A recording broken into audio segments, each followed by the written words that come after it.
Welcome everyone to ScienceOverse Expert Panel Discussion, Episode 4. And today we have a wonderful guest with us, Mr. Siddharth Pandey, sir. And sir will introduce himself to us. And for me, I am your host, Anirban Nashkar. And without any further ado, let's get started. So, sir, can you please introduce yourself and tell us what you do and what your area of expertise? Thank you so much, Anirban, for having me. So, my name is Siddharth Pandey. I am currently working in Australia, in Perth, on a lunar mission, as well as managing a space mission operations center called SpAARC. My background is in space engineering. I have been fortunate and very grateful to got the opportunity to work in different cities and different environments in India, in the US, and in Europe. So most of the projects that I've worked are in space exploration. So projects that are looking for life in the universe, that are landing on other planets and moons. So that has taken me to work at NASA Ames Research Center in California, Jet Propulsion Laboratory in California on some of these kind of projects. And I've also spent some time doing some teaching and setting up a Center of Excellence in Amity University in Mumbai for undergraduate students to take up astrobiology as a topic. So that's just a nutshell of activities that I have done over the last, I'd say, about 11 to 12 years. Oh, that's great. So you have worked with NASA and you're currently working with the Australian Space Agency. So currently, I'm working for a company called Fugro. Fugro SpAARC is a company that does remote operations, mostly for traditionally, it is a company that has done it for marine sector and oil and gas sector. But few years ago, they started a space department funded by the Australian Space Agency and the Western Australian government. And we are working on a project from the Australian Space Agency, which is to develop a lunar rover, about a 20 kilogram rover that will demonstrate Australia's capability to collect lunar samples and deliver them for resource extraction. And additionally, the Space Mission Operations Center is also supporting some lunar missions that are part of the NASA commercial program. So, sir, I did some Google search on AROSE, and the first thing I saw that it is going to moon along with the Artemis mission. So, can you tell us about this AROSE mission and what are the objectives of this mission and what kind of rover it is? Yeah, sure. So the Australian Space Agency has a program called the Trailblazer program, and they are basically in a partnership with NASA sending a 20 kilogram rover, which would be a demonstrator mission. So we have this thing in space which is called technology demonstration or TD missions. So these missions are normally high risk missions where you are essentially trying to prove whether a technology can work and conduct a particular mission or not. So whenever we do something in space, we normally do these kind of concept demonstrations or technology demonstration missions. So since Australia has never done something as ambitious as this before, we are partaking in this mission. So my company, Fugro, is leading a consortium called AROSE, which you rightly pointed out, which is the Australian Remote Operations for Space and Earth. It's a consortium of different companies, universities, and other departments that together are building this rover.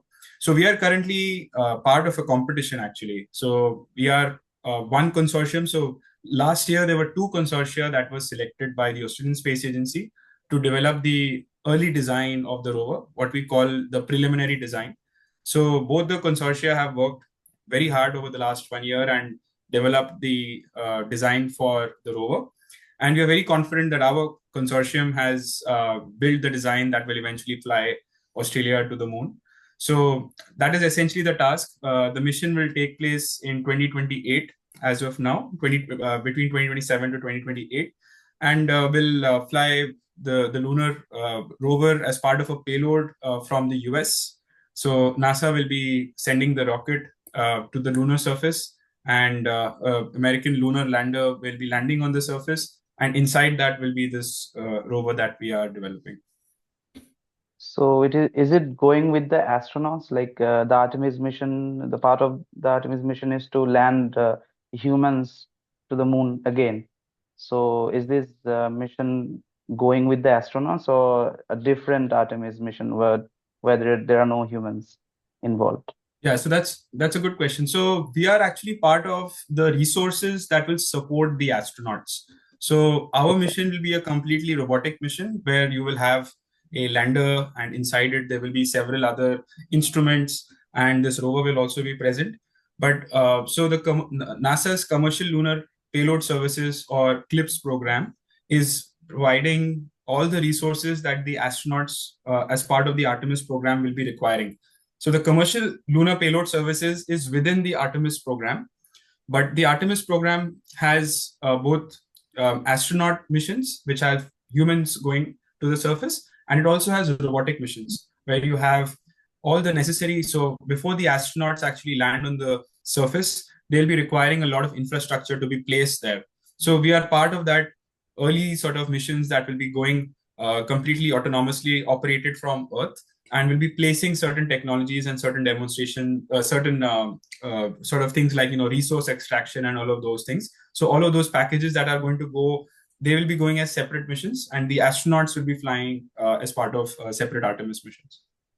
So are there any plans to bring anything back from that rover, like any sample or the rover itself? So this rover is going to stay there. It's not a sample return mission. The idea is that it would basically demonstrate how do you collect lunar regolith, which is basically the dust or the top level surface material that is there on the lunar surface. So within that, there is a lot of valuable resources that are present. So it could be either presence of water ice, which can be extracted, and then you can separate hydrogen and oxygen, and then that becomes fuel and oxygen for the supply for the astronauts. So water is a very valuable resource. In addition to that, you have a lot of other volatile materials which are scientifically very important. They help a lot of different scientific experiments that have to be conducted. So essentially, the objective of this rover is to survive one lunar day.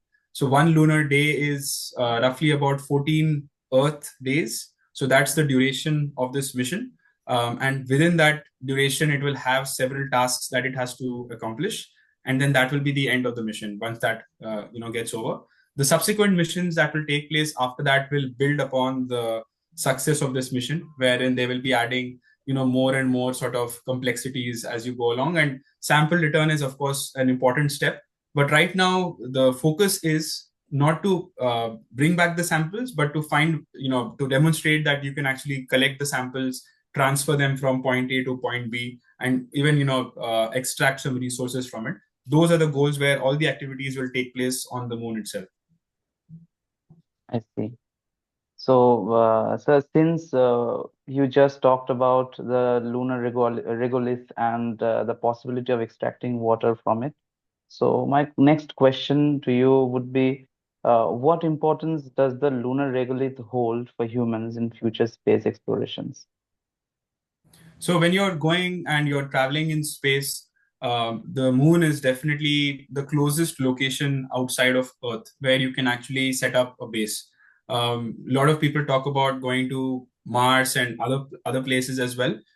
Those places are further away; they take time. So the moon becomes essentially like you can call it like a base camp. Like when you're traveling to Mount Everest, you normally first go to base camp, and then you prepare yourselves, and then you have like different base camps that are there at different heights as you're climbing up towards Mount Everest, right? So think of it like that is what the lunar environment can really help with. In addition to, of course, there's a lot of importance of being permanently present on the moon itself. So if you're trying to have humans stay on the surface of the moon, you will be having a requirement of oxygen, because you want the moon does not have an atmosphere. So if you want to have oxygen for the humans to sort of breathe, one is that you have to carry oxygen from Earth, and the second requirement is fuel, because essentially if you're trying to do any activities on the lunar surface, as well as if you want to launch from the lunar surface to come back to Earth or go further in space, you will be requiring rocket fuel. So water is a very critical element there, because you can break water into hydrogen and oxygen and then store that as a fuel and oxidizer, so that can be utilized. And the oxygen, of course, is mentioned, right? In addition to that, people talk about other valuable things like helium-3. They talk about other sort of minerals that are there, rare earth minerals that are there, that can also be done. Mining can be conducted. All of those sort of activities are there. So there are different reasons for which humans are going back to the moon. And to support them, you need to extract the resources from the regolith that is present. The regolith can also be converted for building habitats on the surface of the moon. You can actually, depending on how you go about it, because essentially, if you're not going to use the resources on the lunar surface, you have to carry everything from Earth. And then suddenly it becomes a very expensive and very large, expensive mission. And that defeats the purpose as well. So that is what is called like living off the land, where you're trying to find what best use you can do, for it. And therefore, the biggest sort of technical challenge right now is, how do you extract those resources from the lunar surface to sustain the human population on the surface? I see. So when we're talking about the extraction of materials from the lunar regolith, if I'm remembering it correctly, the Chandrayaan missions of India, of ISRO, were about finding this trapped water within the craters of the moon, in the south pole of the moon. So, what are your thoughts on the recent Chandrayaan mission? Like Yes. about the objectives, and how does that align with what we're talking about right now? Absolutely. So India is a signee of the Artemis Accords. India has a very successful and very capable lunar exploration program, as well, as we have recently seen with Chandrayaan-3. Last year, it was successfully able to do a soft landing on the lunar surface, and also conduct rover activities on the lunar surface. So I think a lot of those are critical steps. In 2008, it was part of the mission. Chandrayaan-1 was the first mission to confirm the presence of water ice in the polar environments. And there were two instruments on Chandrayaan that were able to both confirm that.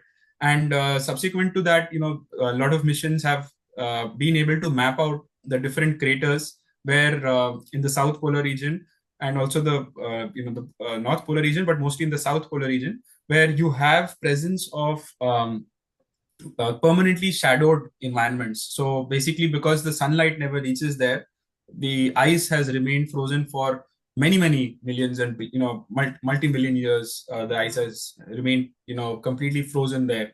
So these are places which can be places which can be accessed. But then again, there are challenges involved in this, right? Because a lot of those terrain are inaccessible. They are in very risky environment for missions to sort of landers to sort of land as well. Recently, we have seen how lunar landing can be very, very difficult. In fact, many say that lunar landing is more difficult, or rather, operating a spacecraft in lunar environment is more difficult than even in Mars or in just regular space environment. So there are different challenges that the lunar surface has. The temperature environment is very, very harsh, and you are never sure what kind of geology eventually you are going to land on, because it's a very geologically diverse environment. So there are slopes, there are valleys, there are plains, a lot of different kinds of things are there.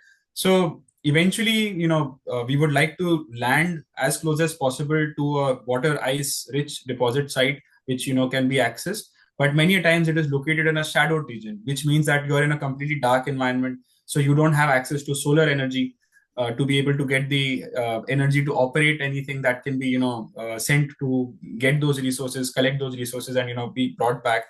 So all of these are like challenges that come up. But yes, to answer your question, the Indian program is also working towards finding ways in which it can I think the current plan is to have an Indian astronaut land on the surface of the moon by 2040. I think that is what was shown in the recent announcements as well. So that is not very far away. That is just about 16 years away, right? So what all missions need to take place before that to accomplish, that from happening? Yes, and you said that we need to find regions that are in permanent darkness. So with that, I can think of the challenges that it might bring because I look at the moon through my telescope and see that the South Polar region is one of the most rugged and one of the most challenging terrains on the lunar surface. So if we are choosing to land a spacecraft there, it is going to be orders of magnitude more challenging than landing it on the equatorial region or the North Pole. So yeah, so do you think that the last mission, the Chandrayaan 3, what were its results? Like, uh, did it accomplish what it was said to accomplish? I think Like, it did. I saw that recently there's like a few papers that came out that were from the instruments. So Chandrayaan 3 had a rover which had the Raman Libs instrument, laser induced breakdown spectroscopy instrument. It also had a APXS, which is the alpha particle X-ray spectrometer. And it was also able to do some thermal mapping of underneath the surface of the rover. So I think slowly and steadily more results will come out. But it was also able to point out that it was also able to. I think there was some paper that also spoke about the crater. It's actually sitting inside a very old, geologically very old crater. So it was able to confirm the age of the crater and how old it is as well. Don't quote me on exactly what it said because I can't remember exactly what it was. But all to say that they've had some very good success in gathering the data from those instruments and also to be able to publish it in time. Like, the biggest thing is that you want to make sure that the data that is collected is analyzed and analyzed, and then the publication that comes out is able to reach the scientific community in a very timely manner, because a lot of other teams around the world are also planning their scientific instruments and their things as well. And even right now, this week, the International Astronautic Congress is taking place.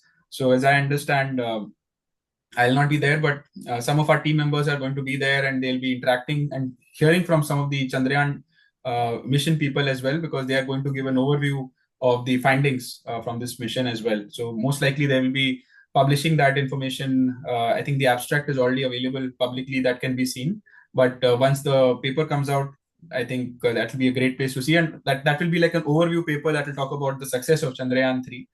But I think the next mission is even more exciting and challenging. So Chandrayaan 4 has been recently, just I think a little more than a week ago, has been approved by the cabinet, government of India, and that mission is going to be looking to do sample return.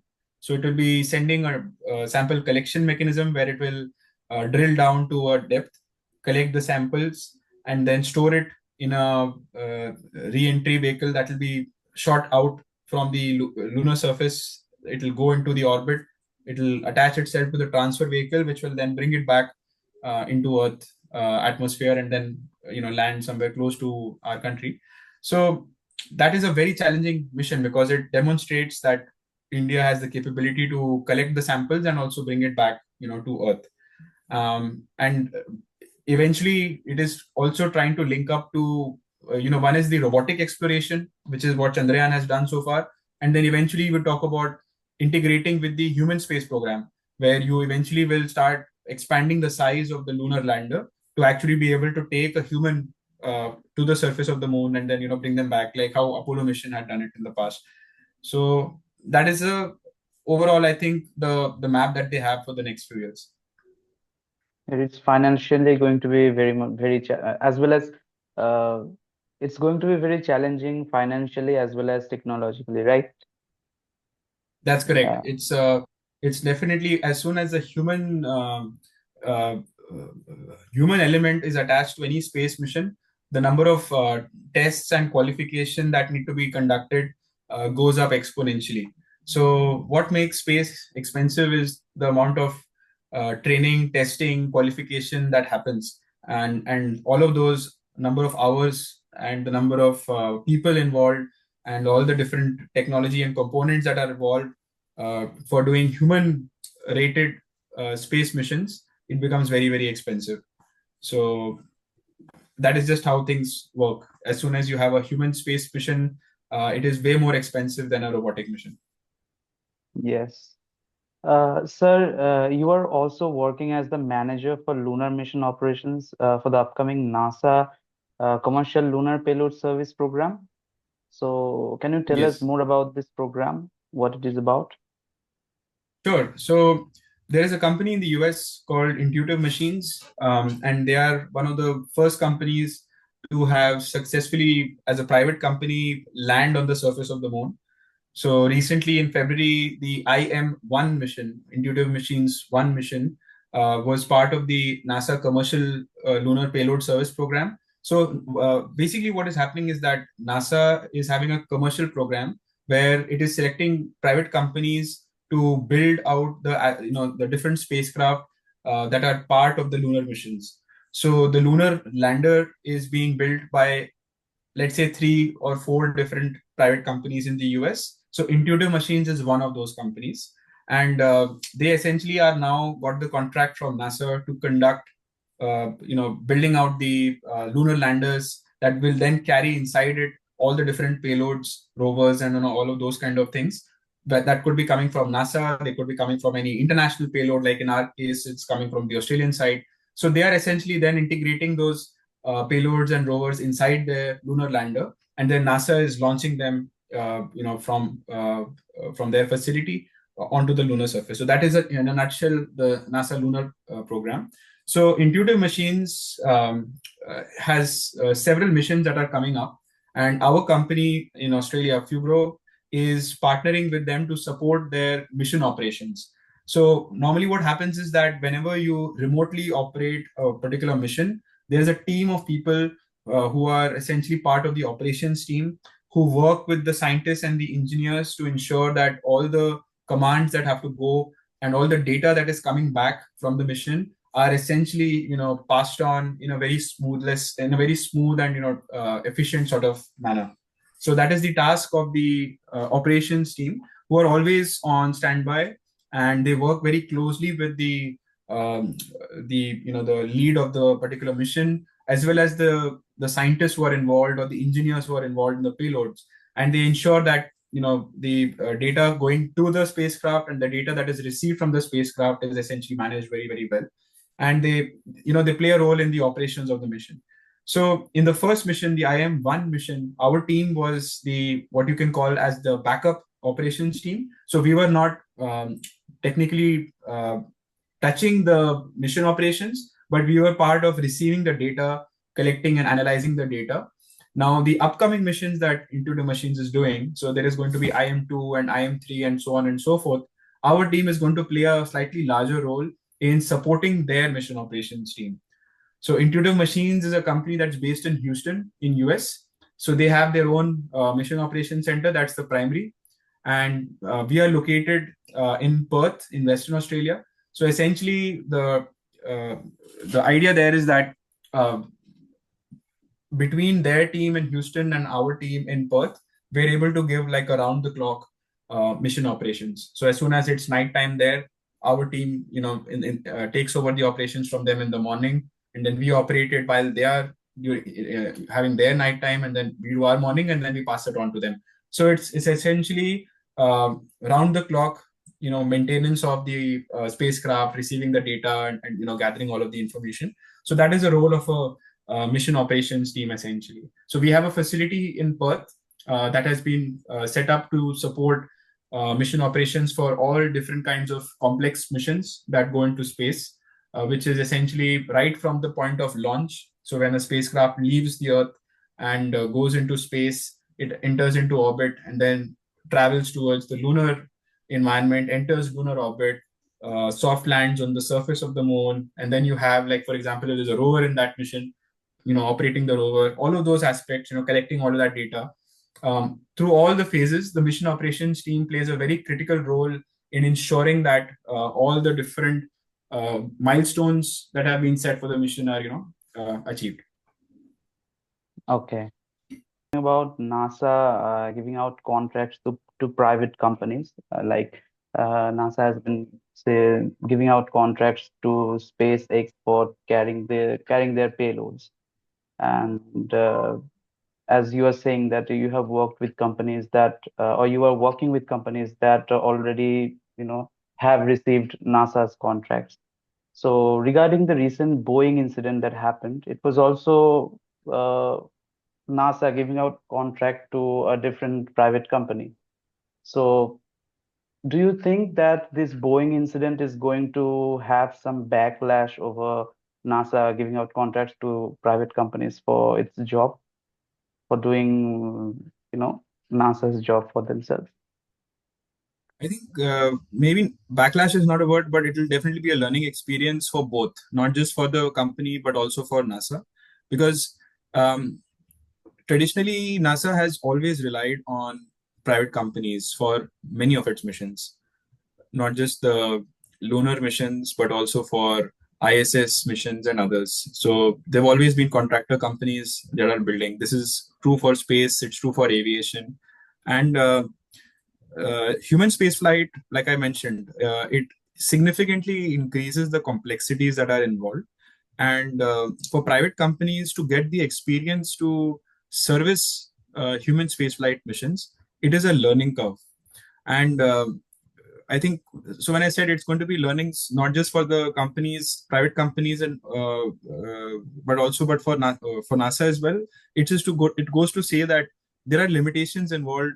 What a private company can do, and versus what NASA can do as well. So I think all these companies like Boeing, SpaceX, they have been in this game for over a decade now. In fact, more. Boeing has been there for even longer. So uh, there will definitely be some modifications in terms of how these companies are partnering with NASA. They might find ways in which they can reduce the risk. So risk mitigation or risk reduction is a huge part of spaceflight, and most of these missions, you cannot. Space is a risky business. It's a high risk business, so you cannot reduce the risk down to zero, or the probability of risk of something taking place, unforeseen taking place, you cannot reduce it down to zero. But what you can do is you can systematically reduce the amount of risk by taking some measures, mitigation sort of measures. So normally there's a very systematic process that is followed after there is some untoward happening that takes place, and there are different steps involved that are very standard that are followed to bring down the risk of that as well. So space, there is no like knee-jerk reaction that okay, something like this took place, so now NASA is not at all going to work with private companies. Nothing like that. That's not how things work. The reason why NASA is relying on private companies is to ensure that economically it is firstly making sense. So for NASA to spend the amount of money for itself to do it, it will be more expensive. It will take up more time as well. So some of these missions can be accomplished faster and cheaper if the private industry is sort of supporting it as well, right? So that is not going to go away. That will still remain the case. There might be ways in which we can bring down the risk that is involved when you're trying to get private companies in the picture. Okay. So, coming back to, sample collection and all that, you have experience in developing technologies for the icy moon missions at NASA. So, tell us about the icy moon missions. Yeah, so sample collection, it's a very, you can say, critical part of exploration.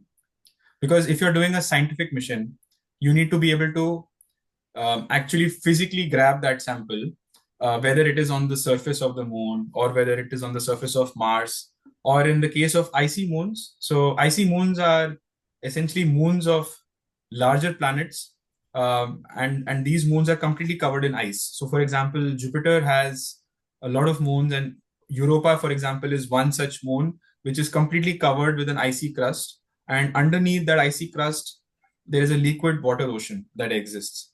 So when I was working on developing technologies for these kind of missions, it was more from the scientific point of view, because we want to understand whether life exists in the universe or not, whether life exists in space or not. So a lot of my previous work has been in astrobiology, which is supporting missions that are going out looking for signs of life. And when we look at icy moons, they also offer the opportunity to explore whether life might have started underneath the oceans, underneath the icy crust in the oceans, completely disconnected from how life might have started on our own planet. So how do you collect samples in that environment? So it turns out that a lot of these icy moons actually have cracks on their surface, and the water that's present underneath the ice escapes out into the vacuum of space through these cracks. So the Cassini mission, in fact, was one of the first missions from NASA that was able to confirm that there's a constant sort of, you can call it like geysers that are coming out, like fountains of water, like tall fountains of water that are coming out from these cracks on the surface of the moon. And if you want the fastest way to collect the samples, rather than trying to land on the moon and then drill down into the ice, you can literally just fly through the plumes of this ice that is constantly getting spurted out from the surface. So what we call a fly through mission. So you have this spout coming out of water from underneath into the space, and before it sort of falls down, it's constantly coming out. So essentially imagine like a aircraft that is flying through a geyser on Earth. You're essentially just flying the aircraft through it. So, but for an aircraft to do it, aircraft will travel at the speed of, say, 5 to 600 to 700 kilometers per hour, or maybe 800 kilometers per hour. Whereas here you are flying in kilometers per second speed, because the spacecraft is traveling so fast, right? So how do you collect something when you're traveling so fast? You're essentially, flying through the plume of that ice that is coming out, the water that is coming out, in a very small fraction of a second.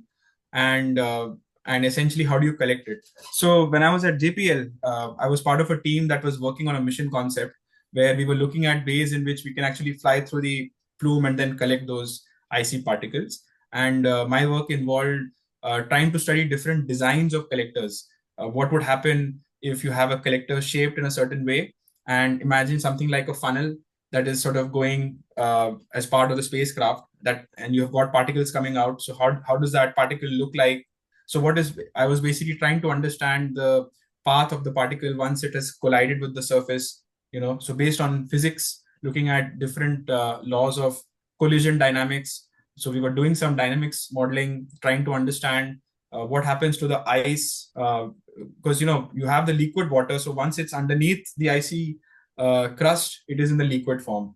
But once it comes out and it comes into space, it immediately freezes to form solid ice particles.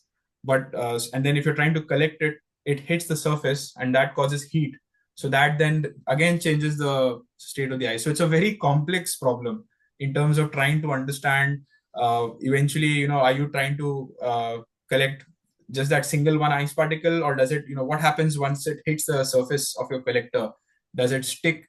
Does it break into like hundreds or thousands of smaller particles, or does it just simply just bounce out like a tennis ball that is just hitting it, coming out? So there are different challenges that are sort of involved here.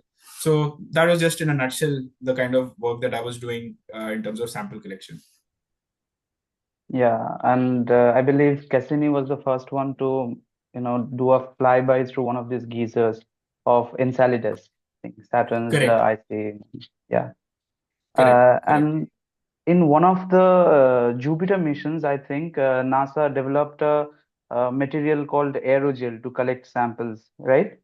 So are we Yes, going to correct. see something like that in the icy moon missions for sample collection process? That's a great point. Aerogels are essentially, like, you can think of it like a very, very lightweight, ultra lightweight foam. It's like a, you look at it, you can actually see through it. It is so, you can call it like rarefied. It's opposite of dense. It's not at all dense. And so NASA has produced aerogels that are very, very light. And what happens is that basically you're trying to prevent the particle from bouncing off. So you want something that actually gets embedded inside this very light, ultralight foam material and gets trapped inside it. So in the past, aerogels have been used to collect these kind of particles like dust particles in space. But the challenge is how do you get the samples that are collected then be extracted from the aerogel and then be used for any analysis that takes place on the sample, on the spacecraft. So that becomes challenging. There are two reasons why that is challenging. One is contamination can take place. So most of these scientific instruments that are used for analyzing these samples from space are very, very sensitive, highly sensitive. And aerogel, because it has such a material that any bacteria from Earth, so when it is being packaged into the spacecraft, there is possibility that you're trapping some bacteria or some organic material which is very, very small, like parts per billion level small, trapped inside it. So it is never possible to completely be confident that you have cleaned the the aerogel before it gets sent into space. So there is a risk of what we call forward contamination, or you are essentially trapping some sort of trace elements in your aerogel from Earth itself when it is being sent. So why is that problematic? Because suppose you conduct some experiment in space and say you find some organic material, you can never convince the scientific community that this particle is from space, or is this particle something that was already trapped in the aerogel, right? So that becomes a challenge.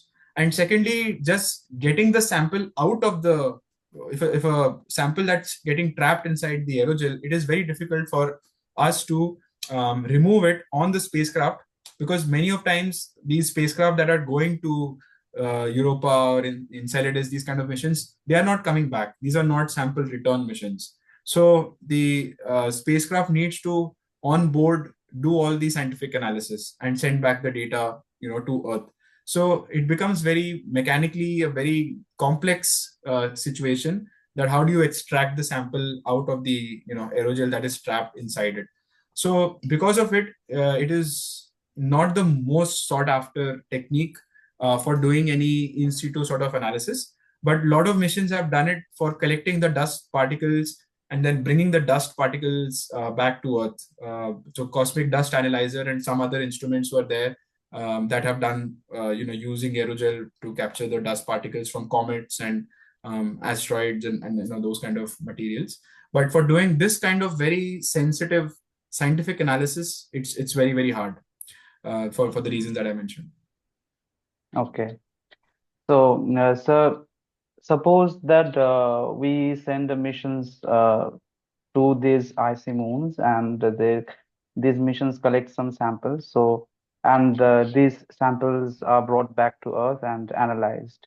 Suppose this happens, and the my question is, the presence of what kind of molecules would convince the scientific community that there are, life, some life form in those icy moons? Like, what kind of molecules would convince the scientific community that, yeah, there is a possibility that life exists on those icy moons? So I think a lot of the early work from Cassini was able to convince the community that there's a lot of hydrothermal activity that is taking place in the oceans. So, for example, the presence of silicates and some other minerals that are normally formed when there is a high energy process that is taking place. So, some of the sort of, you can say, the conducive environment setting has already been sort of observed by data that because some of, like you rightly pointed out, Cassini had analyzed some data. Now, if you're trying to look for signs of life, you want to look for complex organic molecules. You want to look for amino acids forming.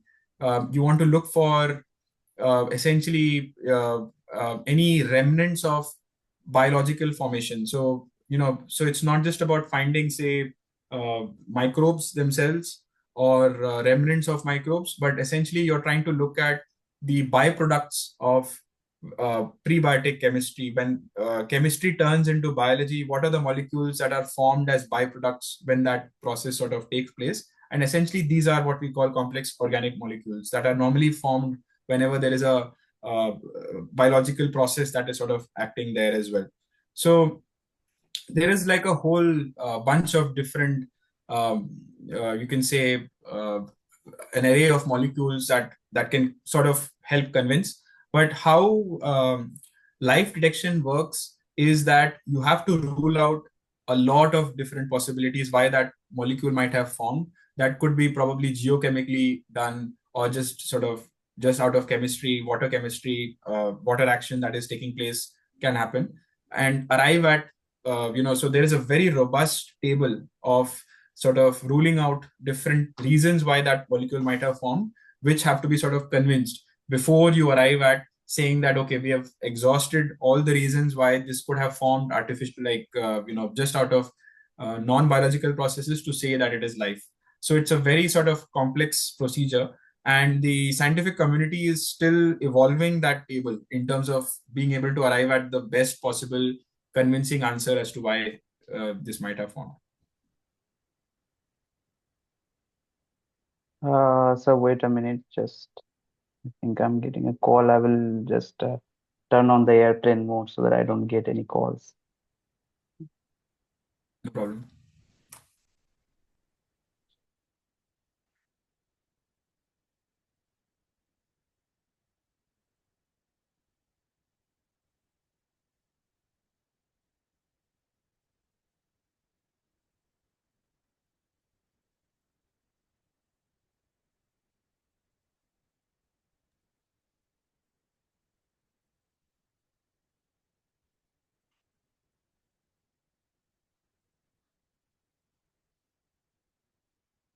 Okay.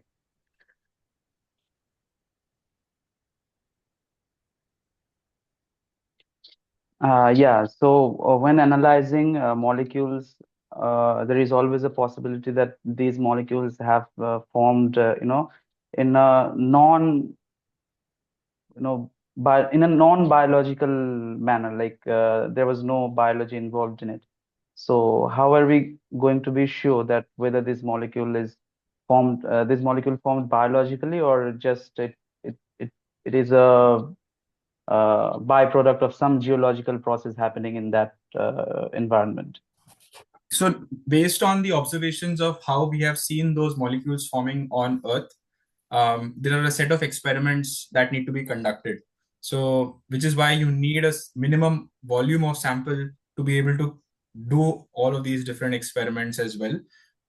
You also need different instrumentation techniques to study and confirm the structure of the molecule, the chemical composition, the mineral composition of that particular molecule. So there are different ways and means in which you can confirm, based on what we observe on Earth, how that molecule might have formed. So those have to be conducted as part of your scientific process on the spacecraft. And many a times, uh, you cannot do that in one go. So there'll be one first level of experiment conducted to confirm and reduce the possibilities of how this might have occurred. And then based on the answer, you do a following one. So there is a logical flow of experiments that has to be conducted based on the sample that has been collected. So for example, if you have collected, say, 1 milliliter of sample, out of that 1 milliliter, it will then be broken down into, those many nanoliters of samples that then will have to be used in a very methodical manner to be able to confirm whether this is life or not. So this is a field of microfluidics, where you essentially collect the sample, you sort it into smaller different environments, and then there are pumps that then take those samples into different channels, and each of those channels will have a small reaction based test that will be conducted, right? So whether you'll mix a reactant to it and then see the product that comes out of it, and then there'll be a sensor that will look at the product that is being achieved, if there is any gas that is evolved, or there is any discoloration, or a pH test. All of these are the different ways in which you can actually study weather and how that happens. So, so imagine like 10 different samples that have been, so you've got 10 different samples, and then each of those sample goes into a particular experiment that is conducted, to be able to prove or not. So that is essentially one way in which you can approach trying to rule out all the different possibilities of how that sample, might have been formed or not formed. So this is a very challenging thing to do. It has not yet been accomplished. So in fact, even the uh, technology to do this is being literally invented as this mission is being developed. So because you can do this in the lab, in a very nice large lab with a sophisticated setup, but remember to do this on a spacecraft, you essentially have to miniaturize all of those experiments and all of the different sensors that have to be packaged, and it has to work completely autonomously on board the spacecraft. And then the data has to be sent back to Earth. So that is essentially how spacecraft development takes place, where currently there is a prototype which is developed, and then you slowly try to improve the design and refine it to be able to fit onto a spacecraft. Okay. So since we're already talking about the icy moon missions, are you aware of the Europa Clipper mission? And Yes. it was supposed to launch this October, this 10th October, but it got delayed for some reason. So can Yes. you tell us something about the Europa Clipper mission? What are its objectives and Yeah. what it is trying to achieve? Yeah, so Europa Clipper mission is a mission that will fly a spacecraft in orbit around Europa, which is one of the icy moons of Jupiter. And it is not going to land on the surface, nor is it going to fly through the plumes of Europa, but it will essentially be mapping out the surface of the cracks that are present on the European surface, and try to analyze the different locations where a future mission can land on the surface to conduct more surface level activity. And it will also be looking at the geological processes of how the cracks form, what sort of processes are involved there, and get a better understanding of how icy moons have formed over the years. And they all have a very dynamic surface, because Europa is a moon that is within the Jupiter's gravity field, and Jupiter is a very, very big planet which asserts a big gravity field on the moon. And as Europa goes around Jupiter, it is constantly being pulled and pushed by the gravity field of Jupiter, and that leads to a lot of friction on the surface of the European moon's crust, and that causes the cracks to further form, the fissures to sort of further form, and that leads to different things. One is, this is what is called tidal heating. Because of that constant push and pull from Jupiter, it is causing the friction between the ice sheets, and underneath the ice, the energy that is produced then sustains the water to not freeze. It remains in a heated condition, and therefore that is conducive for life. The other thing that happens is that the top level ice sort of distribution is constantly affected by that heating, and that creates a sort of a unstable or a constantly evolving or changing terrain over time as well. So Europa mission is essentially a mission that is a precursor mission for us to land on the surface of an icy moon, and look for signs of life, whether they existed or did not exist. So it was recently delayed because of the hurricane that is unfortunately affecting the US eastern coast side. So hopefully, fingers crossed, I think last I read, they are still hoping to be able to launch it within the next few days or something. I see. So the Europa Clipper is not going to be a sample collection mission, right? Yes, it's not a sample collection mission. It is having instruments with which it will be observing the European moon surface from orbit. Okay. And apart from Jupiter's gravity, I believe Europa orbits within the radiation zone of Jupiter. Like there is massive electromagnetic radiation Mhm. around radiation belt around Europa's orbit. So this is going to be a challenge for the Europa Clipper mission to Correct. That's right. It's working in a very extreme environment. It's also further away from the sun. So, you know, as you move further away into the solar system, away from the sun, the amount of solar power that you get is also limited. So, it is working in a very, very cold environment.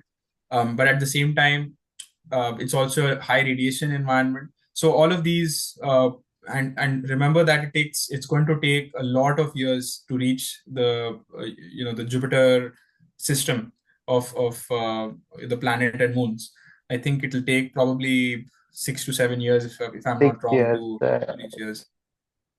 Yeah, The Clipper mission is supposed to reach Jupiter by 2030, so it would take yeah. about 6 years.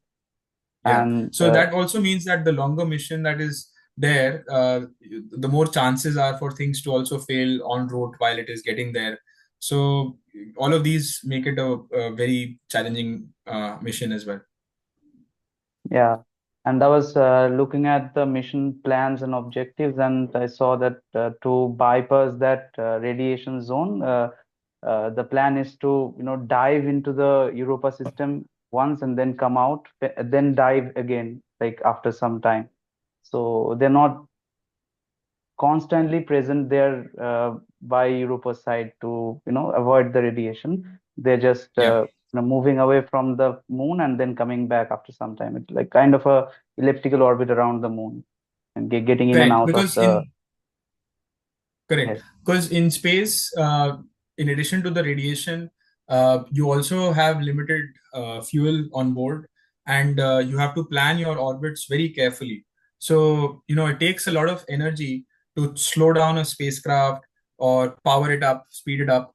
And because, in space, there's no brakes. So even if you have to stop, you have to use fuel to stop because that is how space works, right? So, if you're trying to put something in a perfectly circular orbit around Europa, you're going to spend a lot of fuel try to bring it into the right orbit.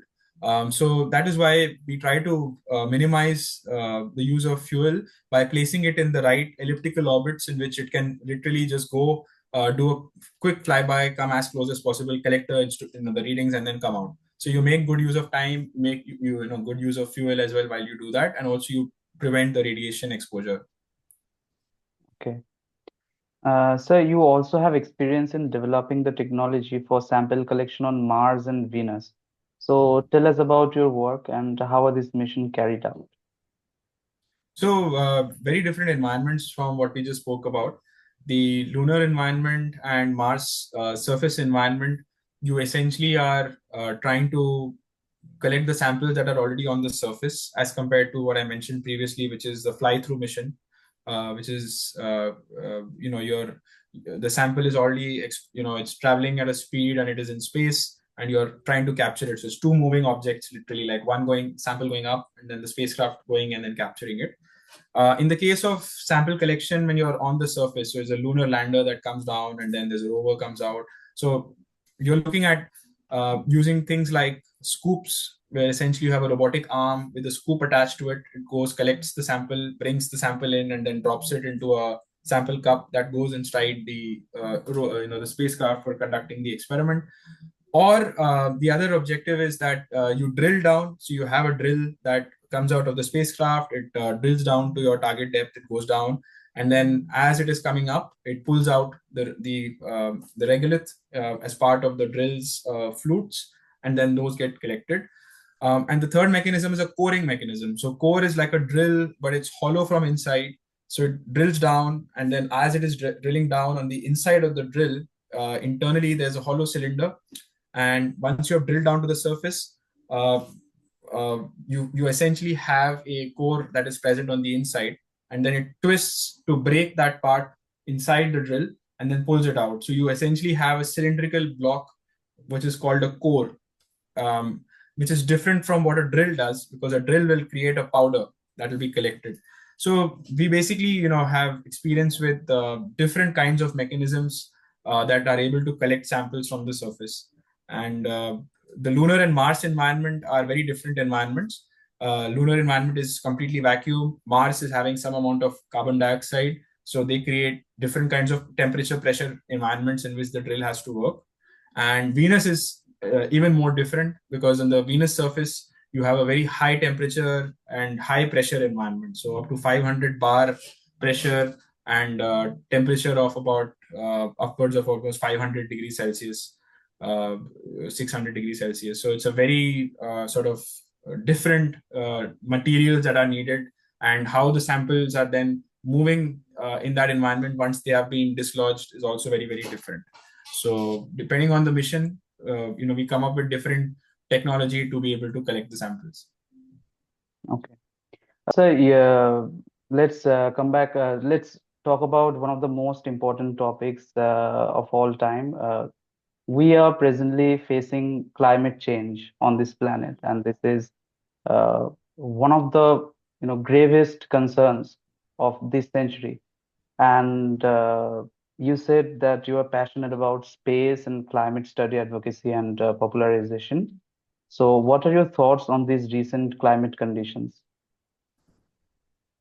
So I think we're all concerned about the rate at which humanity is causing the climate to change, and we are seeing the effects in our own cities, and even more so in some other vulnerable parts of the world where people are getting displaced and resources are becoming scarce, and the disasters are getting more and more frequent when it comes to climate. We're talking about droughts, bushfires, tornadoes, cyclones. So it is quite concerning. And of course, there are different ways in which this is being tackled. So it's a very broad topic. But particularly, what I can talk about is that our planet has similarities to other planets around us, Venus and Mars, particularly.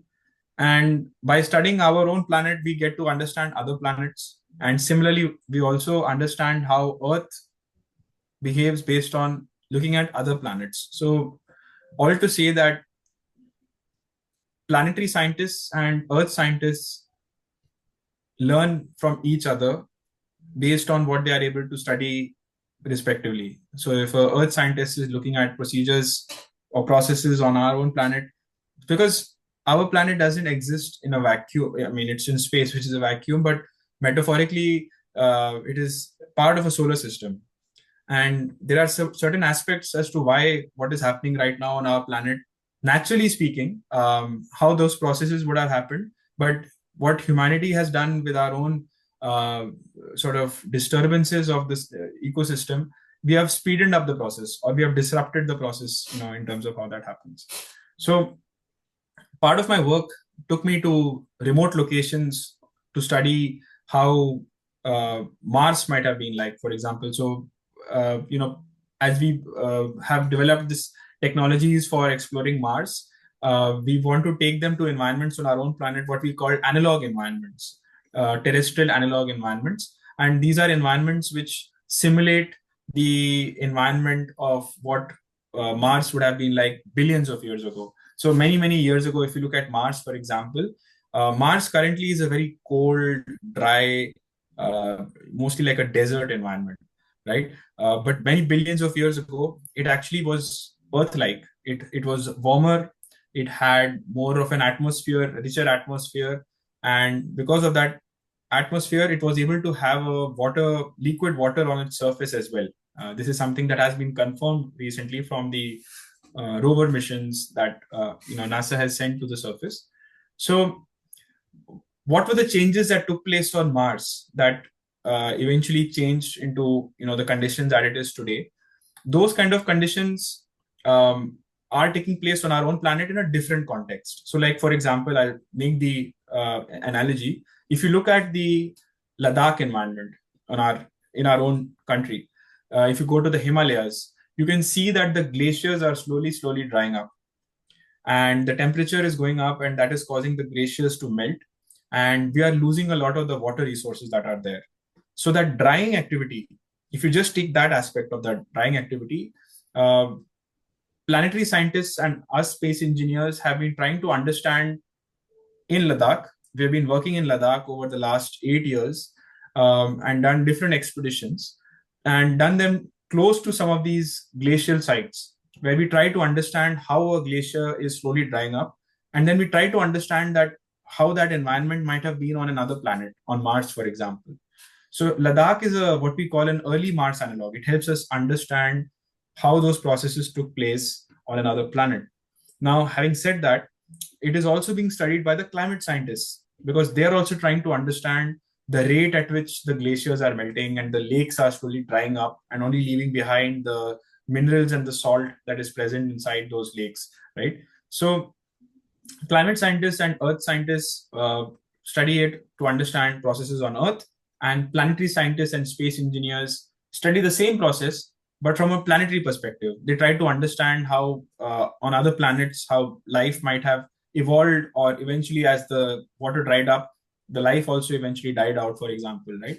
So why all of this is important is that um, when you're trying to train students or you're trying to train researchers, you want to give them the perspective of our own planet, that what kind of changes took place on our planet, and also how can we understand that to then make sense of what we are seeing that might have happened on Mars, for example, on a different planet, right? So understanding our own planet is very, very crucial for us to understand a different planet like Mars, or for example even Venus for that matter, which is a completely other end of the spectrum, where it is in a very hot, very hellish kind of environment with a cloudy super, it's like a superheated planet.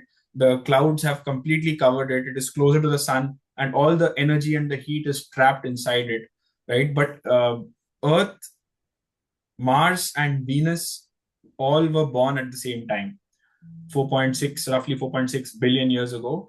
And they've all had a very different evolution. One planet has become very hot, one has become very cold, and then Earth is sort of in the middle, right? And which way is Earth going to go? It is eventually, is it going to become like a Venus or is it going to become like Mars? That is yet to be seen, right? And so all of this is to say that climate change is something that has naturally been occurring on our planet for many, many years. But humanity has caused the disruption over the last 150 years to 200 years, where it has become the rate at which those changes are occurring is gone up significantly. So I think the responsibility is not just on the climate scientists, but it is also on the space scientists and planetary scientists. And many times they work together to understand how these sort of processes take place. So the thing is that I have felt on a personal level that every year the summers are getting warmer and warmer, like they're getting more and more unbearable, and then the frequency of these tropical storms, they're getting more frequent, and in the midst of all this, I see a steep rise in climate change denial. Like there are literally conspiracy theories, like they say climate change is a hoax. Then there are people who say that the planet has been changing, the climate of this planet has been changing for for billions of years, and then there is the Milankovitch cycle, that the planet goes through a warming and cooling process. So they put forward these arguments and say that, yeah, the climate change is a hoax. It's a natural thing that happens, and all that. So what would be your response to these climate change deniers? Do you think that they are doing active harm towards spreading awareness in climate change, towards climate change? So I think the silver lining is that people are talking about it, because there was a time when it was not even a topic of discussion. And fortunately, in India, I think the denial is not been as much as what we have seen in the West. At least that has been my understanding of it. So I think the first and foremost thing is everybody agrees that there is a change happening. Now, whether that change is happening because naturally or is it happening because of humans is what we have to sort of agree upon. But the first and foremost, everybody agrees that there is a climate change and it is causing problems. That is the first and foremost thing. The second thing is, okay, if you're talking about whether it is human caused or whether it is natural caused, uh, there is a lot of scientific data already available that shows the rate at which that change has the climate change has sped up over the course of the last 100 to 150 years. It coincides with the rapid industrialization that has taken place, the rapid deforestation that has taken place because of the requirement for wood, and the amount of farming that has been done, the amount of animals that are being resourced over the world, and all the amount of emissions that have taken place in the cities. So there is enough data to show that yes, this change was happening. And like I said, climate change is not something that has started because of humans, it is sped up because of humans. So that is essentially what the climate change deniers try to counter by saying that it is not happening because of humans. And there are various reasons that these kind of arguments come up as well. Many times they are backed by industry. You'll also have some larger motives that are causing these people to protest against people who are talking about climate change. And many a times it is sheer ignorance, or conspiracy theorists don't always require a institution backing them. There'll always be people who will be talking about it. But I think the more important thing is that the governments all over the world have acknowledged the fact that yes, this is a problem that has to be addressed. And what can be done is that at a community level, and at a national level, and then eventually at an international level, you need enough people, scientists, you need people from influential sort of backgrounds who are the voice and the ambassadors of those communities, or the country, to come forward and support the work that is taking place to mitigate some of these things. So you cannot convince 100% of the population, but because free thinking society, people will be free to have their opinions on things, which is fine. But essentially what you want is the discussion to be around finding ways in which you can improve the condition and improve the situation. So how can you do that?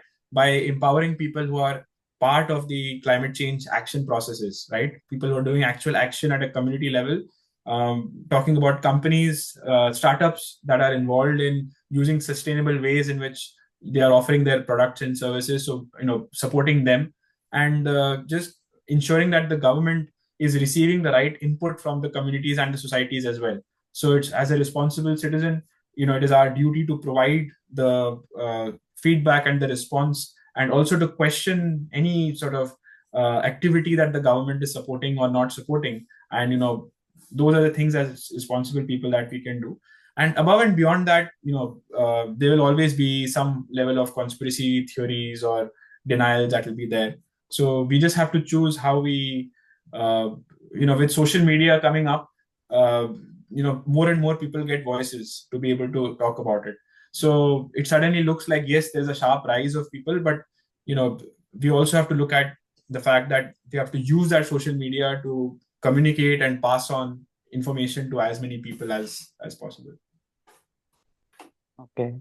And finally, sir, I would ask you to, convey a message to our viewers regarding climate change.